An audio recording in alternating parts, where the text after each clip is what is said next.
What's up guys? Welcome back to my channel. So it has been a very long time since I have sat down and just kind of talked about my scoliosis, shared my story. So I thought I would do like a part 2 to my scoliosis story. I think it's been, I don't know, I'll have to look back. It's been a couple of years since I sat down and filmed my story for you guys, and it was really crazy because when I sat down to film it the first time, I had no idea the response that I would get. And I remember as well when I shared about my scoliosis on my Instagram a couple of years ago for the first time, again, the response was mind-blowing. I had no idea that so many other people were not only dealing with scoliosis, but suffering from, you know, pain or insecurities that come along with it.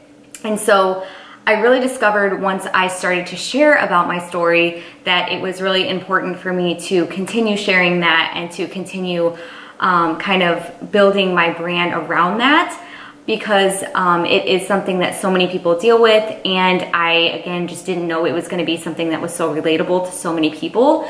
So my journey with scoliosis is really interesting. I feel that it is something worth sharing, and so I thought again that I would just sit down and kind of start from the beginning. There's no script to this. I don't even know all of the things that I'm going to talk about in this video necessarily, but I'm just going to kind of start at the beginning of my story from when I was diagnosed with scoliosis all the way up until now, all of the things that I've tried, things that I have dealt with as far as insecurity goes, or stiffness or pain, or just my personal experience with scoliosis, and then dive just like maybe a little bit into what fitness has done for me, what getting into the health and fitness industry has done for me and my back and everything like that. So without further ado, before we jump into this video, please hit that thumbs up button. It helps support my channel so much. And also don't forget to subscribe so you don't miss future videos. And with that, let's just jump right in. So I was diagnosed with scoliosis when I was 9, and I believe I was at like a water park or something with my family, some people in my family, and one of my aunts thought that my bikini or bathing suit bottom, I was little, it probably was a little bikini, I don't know, bathing suit bottoms, she thought they were crooked, but in reality it was just that I was actually crooked. And my mom and dad ended up taking me to the doctor. We found out that I had scoliosis, and I don't know at the time, you know, what the degree was or how severe it was, but I did obviously get an x-ray, and if I had to guess, I would say it was probably like somewhere in the 40s when I was like 9 or 10. That is just a guess though. And then it was not for a few more years that I had another x-ray where it eventually progressed to 92 degrees. So at its worst, my scoliosis was a 92-degree curve, a C curve. I know that some people have S curves. I just have a C curve. So mine was curved 92 degrees at its worst. And so like most people who get diagnosed with scoliosis, we had doctors, medical doctors, telling us that our only option for treatment was to get the surgery, the spinal fusion surgery. And for those who don't know what's involved with that surgery, essentially what they do is they have to break all of the ribs in your back, and then they fuse a metal rod to your spine, forcing it to basically be straight. So back then, and honestly even now, scoliosis is pretty, there's just still like a lot of questions around it, like why people get it, why some people are born with it, why some people develop it like I did, you know, what we can do to treat it or what we can do to prevent it, etc. So it was even more so at the time very just misunderstood and very questioned, I guess you could say. So again, the only option that we were given was to get the surgery. And we actually had a medical doctor tell my parents and myself that if we didn't go through with the surgery, that I could end up having my spine curve into my lungs or into my heart, and that I could die. And after doing some research, my parents of course, and talking to other doctors and other professionals within healthcare, and realizing that no one had ever died from scoliosis, there has never been a case of that sort, that really, I think, opened up my parents' eyes to realizing that if a doctor is going to say something like that, you know, what were their motives? They wanted me to get the surgery. Was it really because they thought that was for what was best for me, or was it because they wanted the money for the surgery and they were trying to scare us? I'm not exactly sure. And of course, you know, I don't want to say that for all doctors, and you know, most medical doctors I'm sure have amazing intentions and went into the field for all of the right reasons, but I think that, you know, that particular doctor, or some of the doctors that we talked to, were really instilling a lot of fear into us. And again, I think that too is maybe how they're taught, because they are taught that the only way to treat or manage scoliosis is to take a metal rod and force your spine to be straight. So we decided, my parents more decided, I was only 9, but my parents decided to kind of seek alternative treatments and look into just different methods, talk to different doctors, maybe look into some holistic doctors in medicine and stuff like that. And so that is what we did. I ended up seeing my first chiropractor probably when I was 9 or 10. It was pretty shortly after I was diagnosed, I believe, that I saw him. His name was Dr. Tent. And it wasn't until probably a couple years ago that I actually realized something that he told me that I believe has stuck with me subconsciously without even knowing it. And he looked at me and he said, "You do not have a disease. There is nothing wrong with you. Do not let this interfere with your life." And I think that that was so powerful for him to tell me that, because so many other people that are diagnosed with scoliosis are told, don't work out, baby yourself, be careful, you're fragile, all of these things. And so people are growing up thinking that they have some serious disorder or disease, and scoliosis is not a disease. Your spine is simply curved in a different direction than the average person. And so I think, again, with him telling me that, it really did instill in me that I am normal. This is just something that I have. It's not who I am. It's just part of me and something that I will most likely always have to deal with. But he was very adamant about me staying active and doing things that I love and just being a normal kid. And so that's exactly what my parents let me do. I always did dance and cheerleading and all these different things. And so I was very active, and I really was treated just like every other kid. My parents let me do anything that any other kid would be allowed to do, my brother, all those things. So I was never restricted. I never felt restricted. My parents, again, never restricted me. And so I think that that chiropractor really helped me growing up with my mindset towards my scoliosis. And then the other person besides him, and obviously my parents treating me normally, the other person that I think really impacted my mindset towards my scoliosis is my grandpa. He got hit by a car when he was 12 and lost one of his arms, his right arm. And growing up, my grandpa was like my best friend. Like, we did everything together. We hung out multiple times a week. When I was really little, him and my grandma were my babysitter every single week. And so I saw him all the time, all the way up until my 20s when he passed away. So he was a huge, huge part of my life and someone that I loved so much and looked up to so much. And through his example of the way that he acted towards his, I guess you could call it a disability, I think that really instilled in my mind how you act when you have something wrong with you. And because for him, even though he only had one arm, I would definitely not have considered him handicapped, because he learned to do everything on his own. He was confident. He never relied on anybody else. He never complained about his situation. And when I've asked him, you know, even when he was little, did he ever feel sorry for himself, or did he feel frustrated at times, you know, at 12 years old, only having one arm? And he just made the decision from a young age that he was just gonna live a normal life and be a normal person, and this is just something that happened to him and there's nothing he can do. And something else he always taught me was that there's always somebody worse off than you. So when you're sitting around feeling sorry for yourself, or feeling like, you know, this is the worst thing ever that's happened to you, whatever it is, just knowing that there's always somebody else going through something worse than you, and they would wish that they were in your position. That's something that's so powerful that I always try to remember, and just try to have so much gratitude for my life and for my health, and the fact that although I wish I didn't have scoliosis, and there's some really sucky parts about it, that it could be so much worse. And I am so blessed in so many ways. So I have him to thank for that, for sure. And I really think that by his example, it showed me how to live my life with something that made me a little bit different, just like he did. So growing up, I wouldn't say that I remember ever being super insecure about it, like throughout middle school and high school. And I think my first memory of ever being insecure was in high school, trying on prom dresses. And since I have the C curve, it makes my ribs protrude outward. If any of you guys follow me on Instagram or you watch any of my workout videos here on YouTube, you will see that I am not most of the time able to hide it. It is very noticeable. It is very, it's a very severe case of scoliosis.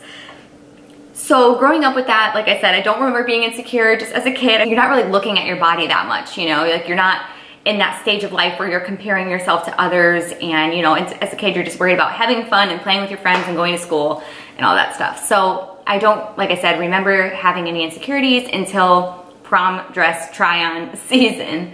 And even then, my mom says she remembers me being really upset. I don't really have those memories. Maybe I blocked them out of my mind. We tend to do that. I don't know.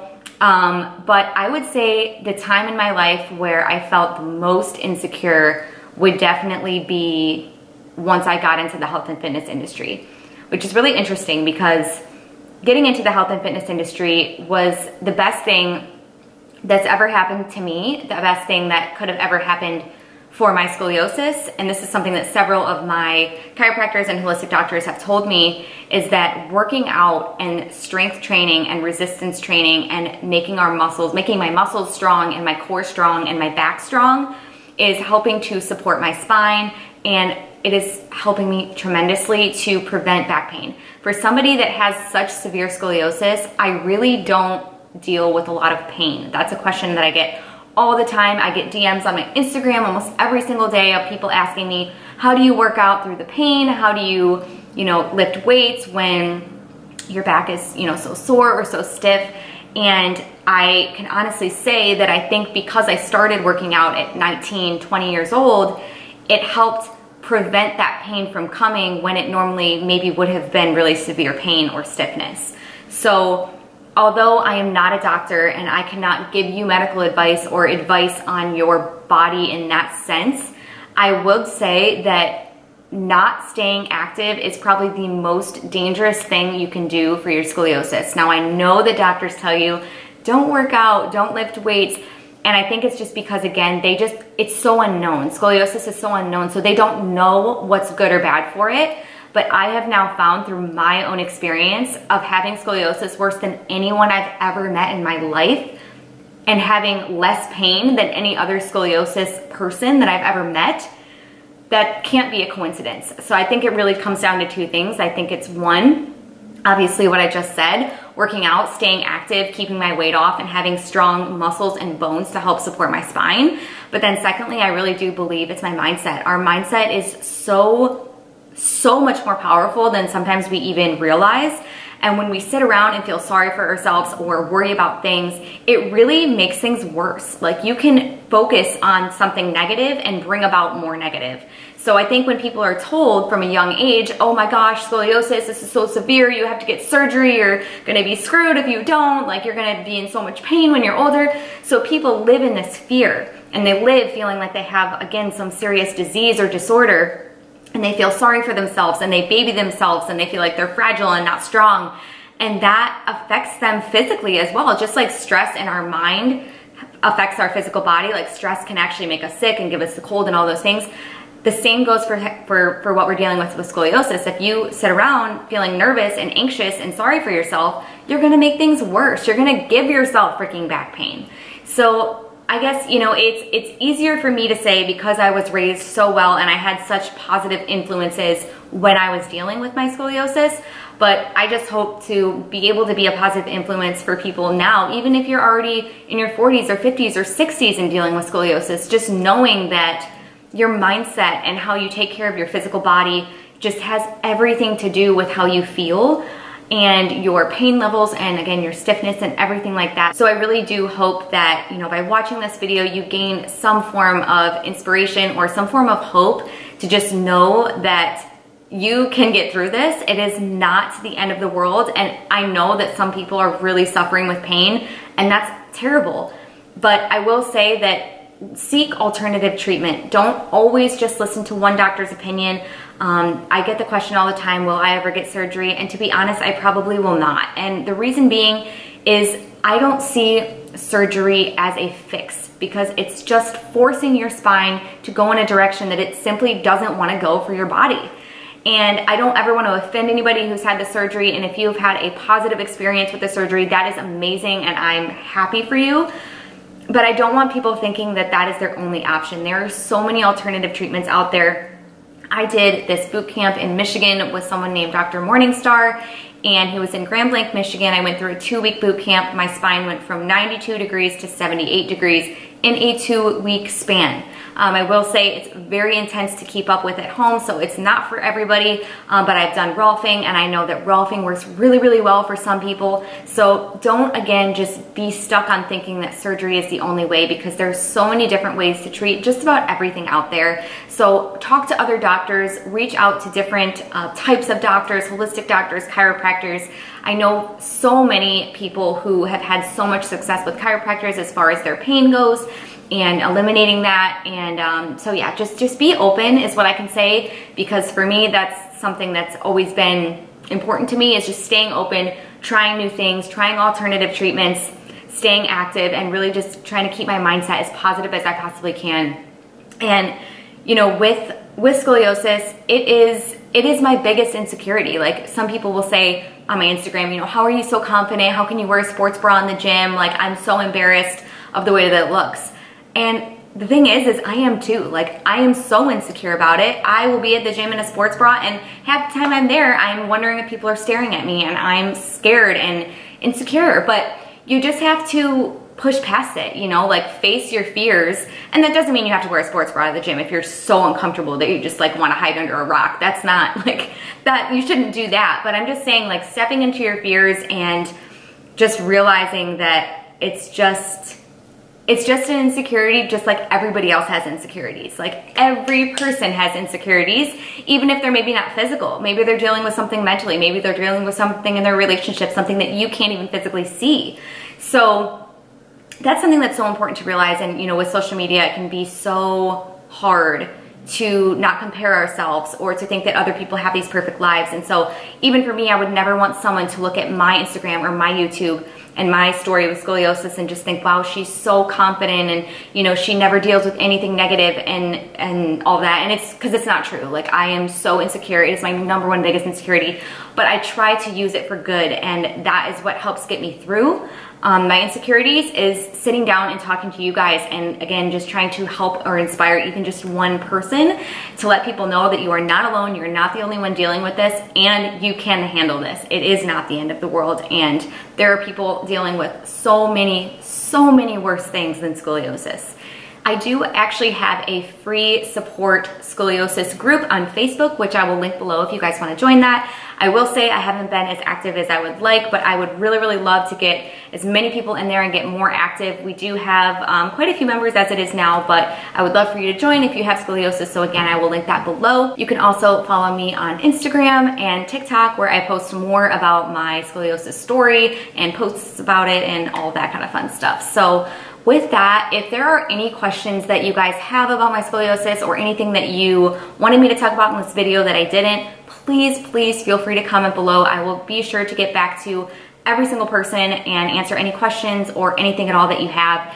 And with that, thank you guys so much for watching this video. Again, if you haven't already hit that thumbs up button, please do so to help support my channel. I am so grateful you sat down to watch this video. I hope you enjoyed, and I'll see you guys in the next one.